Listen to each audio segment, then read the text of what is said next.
presenting Universal 7 Governance and Management System. Genesis and purpose.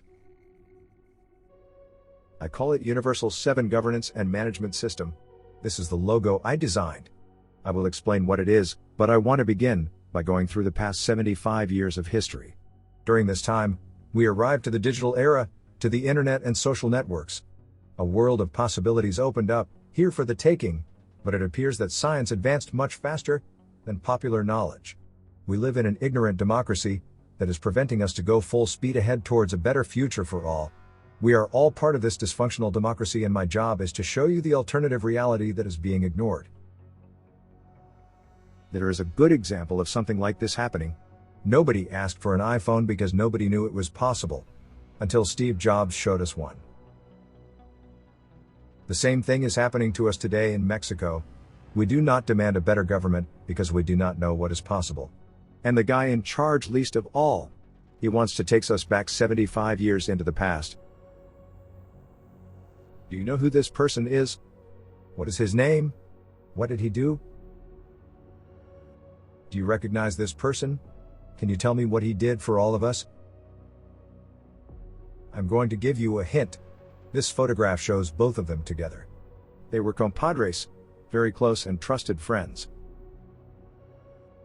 What did the boy genius and later professor at MIT, and the Mexican scientist, Arturo Rosenblueth, do together?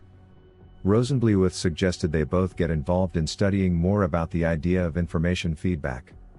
They found the way to connect two worlds that were previously separated. One was the world of living things, and the other was the world of Newtonian, mechanical, cause and effect science. They built a bridge between traditional science and a new way of doing science. This new field of knowledge, years later, also became a new method for acquiring knowledge, known as the cybernetic paradigm, in contrast with the classical science paradigm. The new field of knowledge, not so sure it was a science, was called cybernetics, and defined as control and communications in the animal and the machine. This graph shows the information feedback principle. Anything with a purpose, in the flesh or in the metal, requires information feedback to reach its goal and fulfill its purpose. This is a special kind of causality.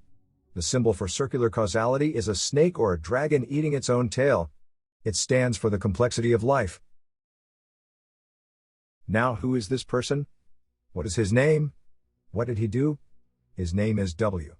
Ross Ashby. Some years after Wiener and Rosenblueth, he redefined cybernetics as the science about the behavior of all possible machines.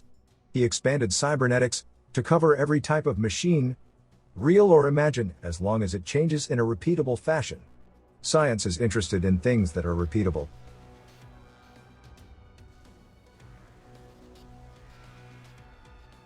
Do you know who this man is? Or can you tell me what he did? His name is Stafford Beer. He is the father of management cybernetics. He learned from both Wiener and Ashby. To build management cybernetics, he was tutored by another genius.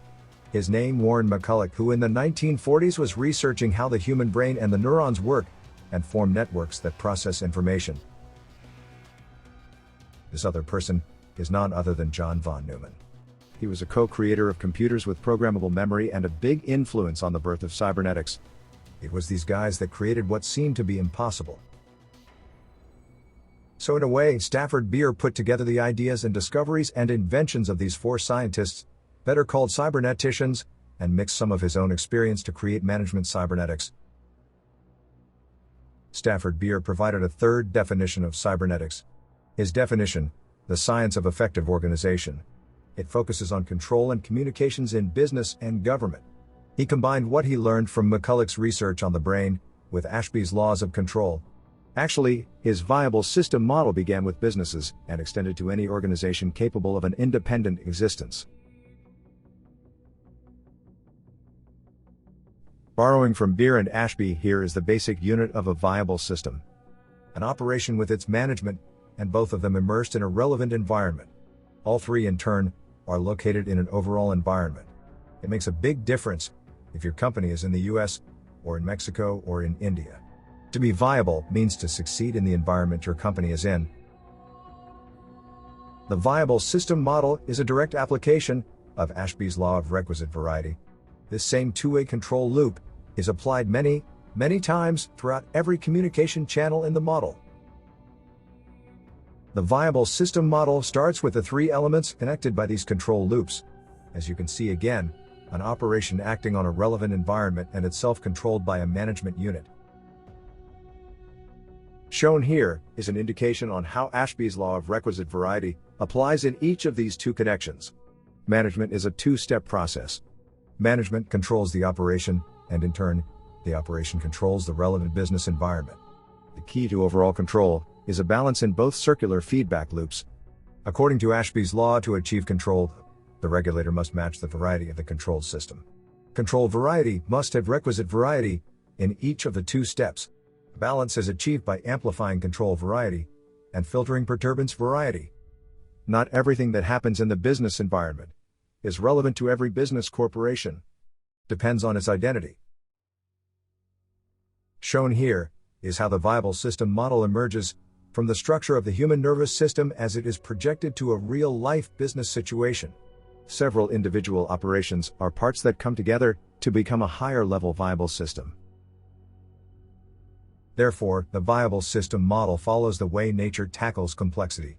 The VSM is a recursive structure, meaning that each of the parts has exactly the same structure as the whole unit. Russian dolls are a good metaphor for illustrating how recursion works.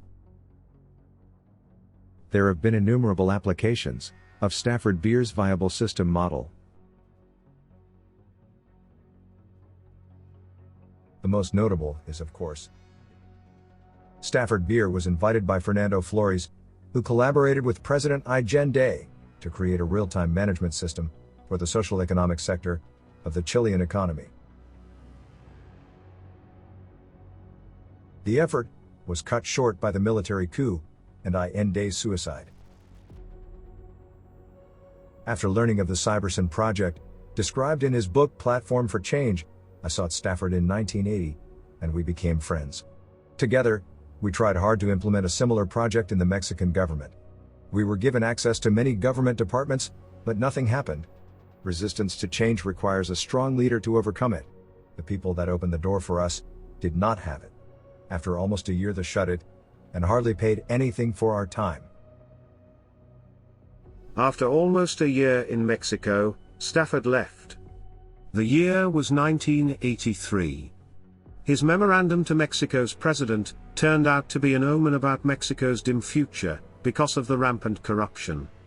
His phrase, "the purpose of a system is what it does," has made a lot more sense, since that frustrating experience with the government, and its bureaucracy. And it is getting worse by the day. Here are some of the things Stafford declared or wrote at the time, and preserved in a local newspaper, that are valid to this day. The purpose of the party is what the does. It keeps the government in power. Corrupt outputs of the machinery are produced by the faulty design of the machinery operated by corruptible people. Mexico could manage the whole bureaucratic apparatus with 1/4 of the people that currently operate it. Bureaucratic growth reaches cancerous proportions. It is my considered opinion that Mexico does not have the time. In the meantime, the world continues to go on. Many applications of the viable system model are linked to members of the Metaforum, a group of Stafford Beer's followers created after his death in 2002. For instance, and most notably, Angela Espinosa and John Walker, who have organized a whole community using the VSM. They have written the book, A Complexity Approach to Sustainability. Stephen Brew-Wiss applied the VSM to map out the control and communications structure of British Telecom's managerial organization. José Pérez Ríos, from Spain, used the VSM to redesign and modernize the campus of the University of Coruña, Spain. Martin Pfiffner, a former associate at Malik Management Centrum, has done extensive use of the viable system model to redesign and restructure several dozen companies. Also, has written a book giving great details about his work. The third dimension of organizations, he says, is the organization's nervous system. Again, it is all about proper control and communications. Currently, Malik Management Centrum is using and developing Beer's ideas on the VSM and combining them with other Malik methods to redesign the Volkswagen Corporation in order to meet Tesla's electric car challenge. One of the latest applications of the VSM, worth mentioning, is the very recent effort by Marcus Schwaninger and other researchers. They use the VSM to diagnose the performance and failures of the Helvetic Confederation in regards to the COVID-19 pandemic. Marcus is also the author of the book, Intelligent Organizations, based on the Viable System Model.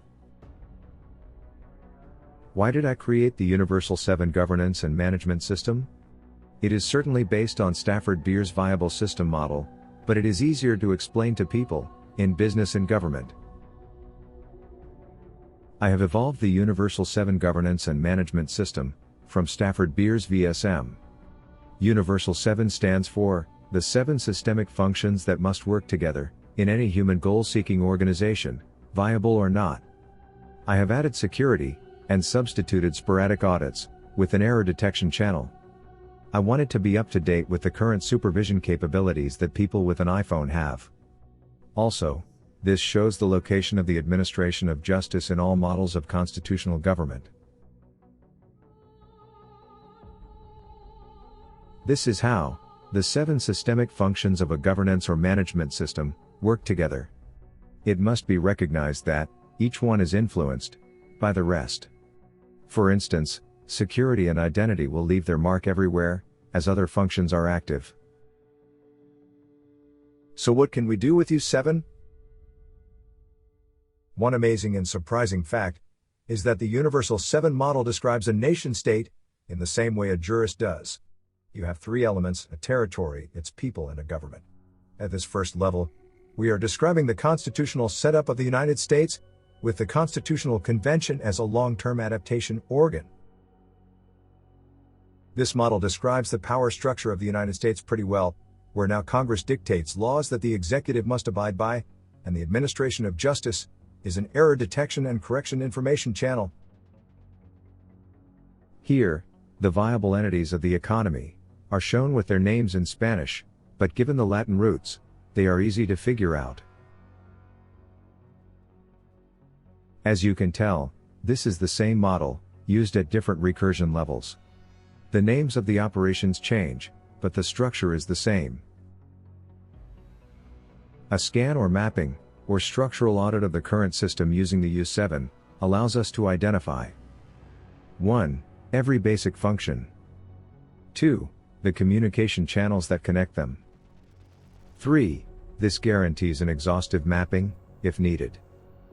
No other management model in the world goes as deep using the laws of control and communications to guarantee results. Once all the structure is in place, information begins to flow, in a dependable way, into every organization level, and goes exactly where it is required. A lot of noise and inefficiency is prevented. The next step is to set up a way to make measurements using normative, strategic and tactical planning, in the manner explained by Stafford Beer's triple index system. Now any government can count on a nervous system that will allow it to anticipate many of its problems. Here is a sample of the operations room, designed by Malik Management Centrum. Here is an operations room, made in Mexico. Quite inexpensive, and yet it works very well for very effective presentations and discussions of important matters. Here are other examples of operations rooms.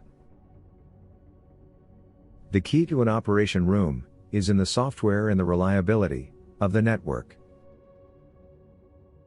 There is no reason why we cannot have total transparency in how the government works. Here is a situation room dedicated to security in Rio de Janeiro, Brazil. Here are 3 different ways to study the economy. Remember that models are not right or wrong, but rather more or less useful. Each model Gives you different insights to a complex reality. Unfortunately, we are pretty much stuck to the Newtonian model of the economy. Any of the three models above beats the Newtonian model. Take your pick. Designing a government, operating in real-time control. Now imagine that instead of electing a congressman or woman, with an agenda controlled by lobbyists, people elect experts on each of one of the 12 to 15 sectors of the economy, which would then identify the corresponding recursion levels. Collective intelligence methods would speed up decision-making and improve effectiveness. With self-organization efforts replacing government agencies, all businesses would prosper. The cost of government would go down at least by 30 to 50%. Bureaucracies would be eradicated. Someday, maybe. Why not now? An iPhone costs money. This is another revolution you can have for free.